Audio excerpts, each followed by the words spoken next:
읽었다. 너희는 너희 하느님이신 주님을 섬겨라. 그리하면 그가 너희의 양식과 물의 복을 내리시고 너희로부터 모든 병을 제하실 것이다. 그는 두 번째 본 문을 예언서들로부터 택하고 이사야서로부터 읽었다. 일어나라. 빛을 발하라. 이는 내 빛이 이르렀고 주님 영광이 내 위에 임하였기 때문이다. 어두움이 땅을 덮을 것이며 심한 어두움이 민족을 가리겠지만 주님의 영이 내 위에 임하실 것이며 그 신성한 영광이 내 위에 나타나실 것이다. 이방인들까지도 이 빛으로 나아오며 위대한 마음을 가진 사람들이 이 빛의 광명 아래 굴복할 것이다. 이 설교를 통해서 예수는 종교가 하나의 개인적 체험이라는 사실을 분명하게 해주려고 노력하였다. 여러 다른 말들 중에서도 주가 다음에 말씀을 하였다. 인정 많은 아버지가 자기 가족을 하나의 전체로서 사랑하지만 그가 이렇게 그들을 한 집단으로 여기는 것은 그 가족의 각별 존재에 대한 강한 애정 때문이라는 사실을 너희는 잘 안다. 너희는 하늘에 계신 아버지께 더 이상 이스라엘의 자녀로 가까이 가지 말고 오히려 하느님의 자녀로서 나아가야 할 것이다. 집단으로 볼 때 너희는 진실로 이스라엘의 자녀들이지만 개별 존재로서의 너희 각자는 하느님의 자녀이다. 내가 온 것은 아버지를 이스라엘의 자녀들에게 나타내려는 것이 아니라 오히려 개별 존재인 믿는 자에게 순수한 개인적 체험이 되도록 이러한 하느님에 대한 지식과 그의 사랑 그리고 자비에 대한 계시를 가져다 주기 위해서이다. 선지자들은 모두 야훼께서 자기 백성을 돌보신다는 것, 하느님께서 이스라엘을 사랑한다는 것을 너희에게 가르쳐 왔다. 그러나 나는 너희들 안에 좀 더 큰 진리, 많은 후세의 선지자들 역시 파악했던 하느님께서 너희 각자를 개별 존재로서 사랑한다는 것이다. 너희 이 모든 세대들은 민족의 혹은 종족 차원의 종교를 가져왔지만 이제는 내가 개인적 종교를 너희에게 주려고 왔다. 그러나 이것도 새로운 관념이 아니다. 너희들 중에서 영적으로 생각을 가지는 많은 사람들이 이 진리를 이미 알고 있는 것은 일부의 선지자들이 너희에게 그렇게 가르쳤기 때문이다. 성서에서 선지자 예레미야가 다음에 말을 한 것을 읽지 못했느냐. 그때에는 아비가 신포도를 먹었으므로 아들들의 이가 시다고 그들이 더 이상 말하지 아니할 것이다. 사람마다 그 자신의 사악함으로 죽게 될 것이다. 신포도를 먹는 자마다 그 이가 심같이 각기 자기 사악으로만 죽을 것이다. 보라, 내가 이스라엘 집과 유다 집에 새 언약을 세우는 날이 올 것인데 이 언약은 내가 그들의 조상들의 손을 잡고 애굽 땅에서 데리고 오던 날에 세운 것과 같지 아니하고 새로운 방법에 의거한 것이다. 내가 나의 법을 그들의 가슴 속에 기록할 것이다. 나는 그들의 하느님이 되고 그들은 나의 백성이 될 것이다. 그날의 사람들은 한 사람이 자기 이웃에게 내가 주님을 아느냐고 말하지 아니할 것이다. 결코 아니다. 이는 가장 작은 자로부터 제일 큰 자까지 하나를 개인적으로 알 것이기 때문이다. 너희는 이러한 약속들을 읽어보지 못하였느냐? 너희는 성서를 믿지 않느냐? 너희는 그 선지자들의 말들이 바로 이 시대에 너희가 보는 앞에서 성취되고 있음을 납득하지 못하겠느냐? 그리고 예레미야가 너희에게 종교를 가슴에서의 관련사로 만들라고 너희 자신을 하느님에게 개별 존재로서 관련시키라고 훈계하지 않았더냐? 그 선지자가 너희에게 말하기를 하늘에 계신 하느님께서 너희 각자의 본심을 찾으신다고 하지 않았더냐? 그리고 너희는 타고난 인간의 본심은 무엇보다도 남을 잘 속이고 종종 절망적으로 악한 경우가 있다는 것을 경고받지 않았느냐? 너희는 또한 에스겔이 종교는 너희의 개별적 체험에서 실체가 되어야 한다는 것을 너희 조상들에게도 가르쳤던 부분을 읽지 않았느냐? 너희는 다음과 같은 속담을 더 이상 사용하지 마라. 조상들이 신포도를 먹었으므로 자녀들의 이가 시다. 주님 하느님께서 말씀하기를 내가 살아있으므로 모든 혼들이다 내 것임을 보라. 아비의 혼이 그러하듯 아들의 혼도 마찬가지이다. 범죄하는 그 혼들만이 죽을 것이다. 그러고 나서 에스겔은 하느님을 대신하여 오늘날까지도 예견하여 말하기를 새 영을 너희 속에 두고 새로운 본심을 너희에게 주리라 고하였다.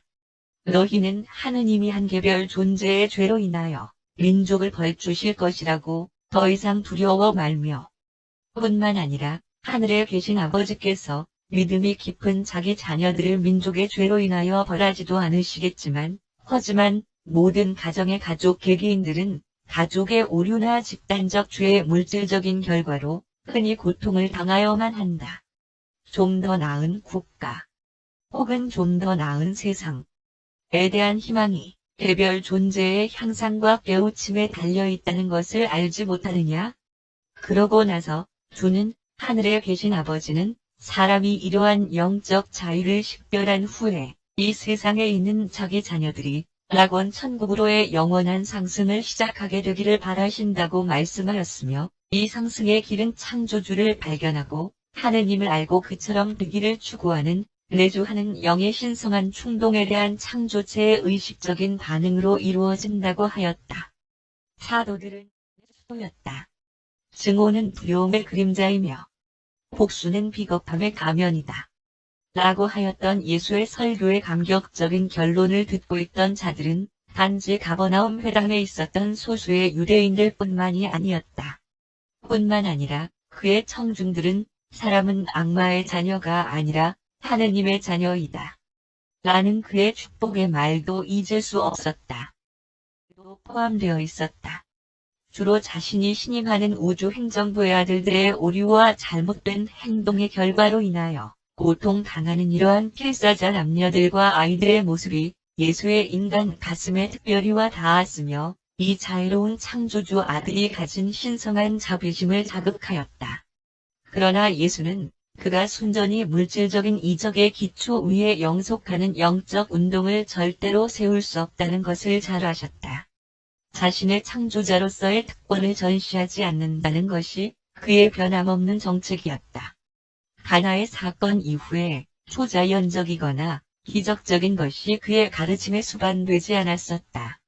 그래도 이 고통 많은 무리들은 그의 동정심 가득한 가슴을 움직였고 그의 납득하는 애정에 강하게 호소하였다.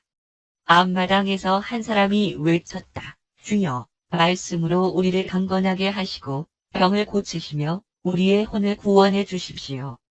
이 말이 떨어지기가 무섭게 육신화된 한 우주의 창조주를 항상 함께 동행하던 성천사, 물리 통제자, 생명 운반자, 중도자들로 이루어진 광대한 수행원들은 그들의 주권자의 신호가 내려지게 되면 창조적 능력을 행사하려고 자신들을 그렇게 준비하였다. 이것은 예수의 이 세상 일생 중에서 신성한 지혜와 인간 연민이 사람의 아들의 판단 속에서 너무나 서로 얽혀 있어서 아버지의 뜻에 호소하면서 그는 뒤로 물러서려 했던 그러한 순간들 중의 하나였다. 베드로가 주에게 그들을 도와달라는 외침을 들어달라고 간청하자 예수는 고통 받는 군중들을 내려다보며 대답하였다. 나는 아버지를 세상에 나타내고 그분의 왕국을 설립하러 왔다. 나는 이 시간까지 이 목적을 위하여 살아왔다. 그러므로 만약 그것이 나를 보내신 그분의 뜻이며 하늘의 왕국의 복음을 선포하려는 나의 헌신에 거역되는 일이 아니라면 나는 내 자녀들이 온전하게 되기를 바라겠으며 그러나 예수의 그 다음의 말씀은 소란 때문에 들리지 않게 되었다.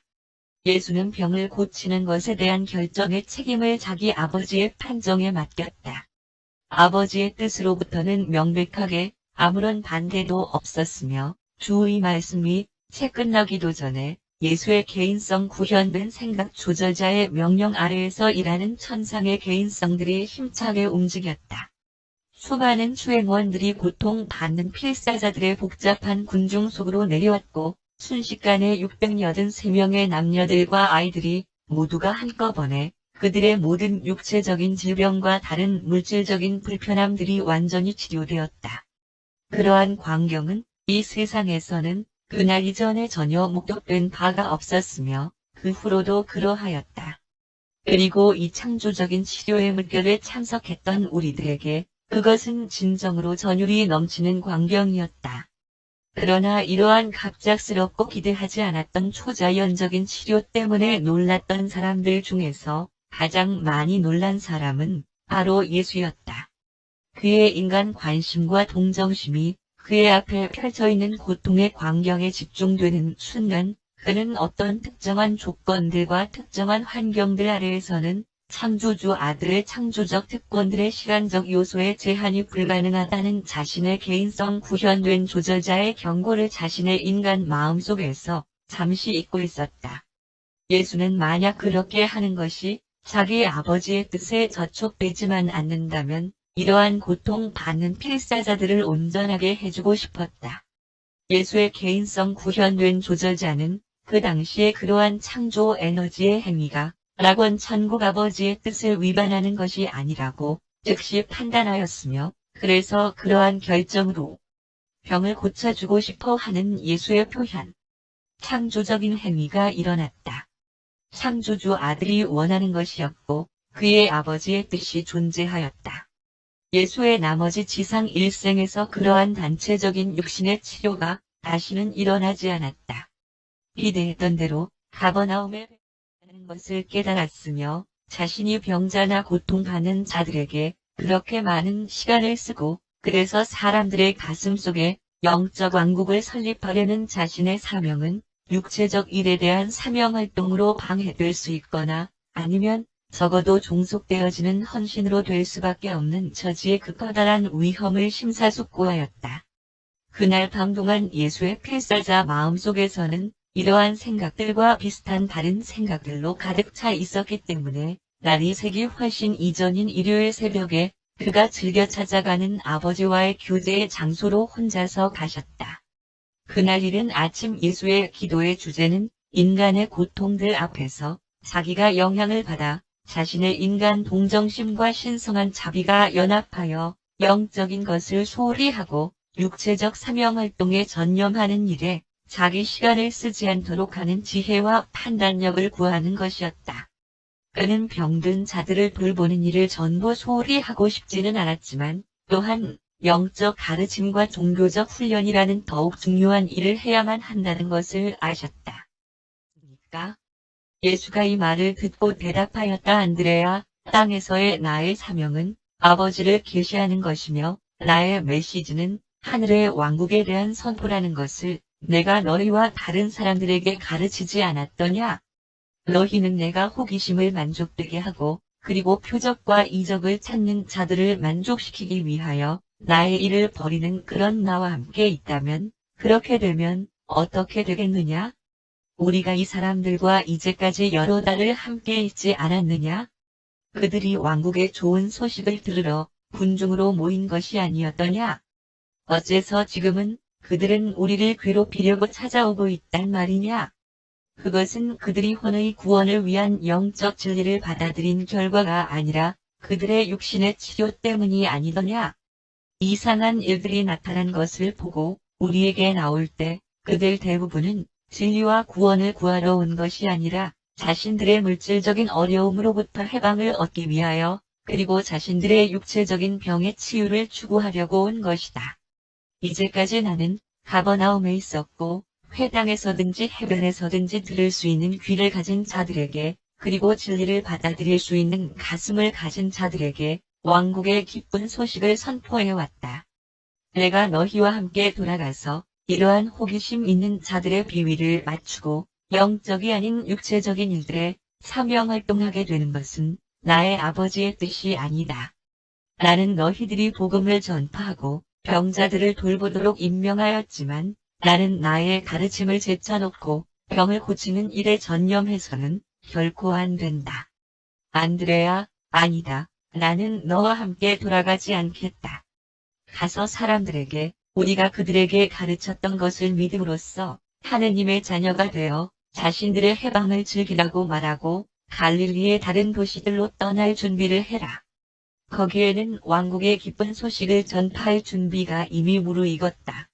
이러한 목적을 위하여 내가 아버지로부터 왔다. 그러면 가서 우리가 조속히 출발할 수 있도록 준비해라. 그 동안 나는 여기서 내가 돌아오기를 기다리겠다. 예수가 말씀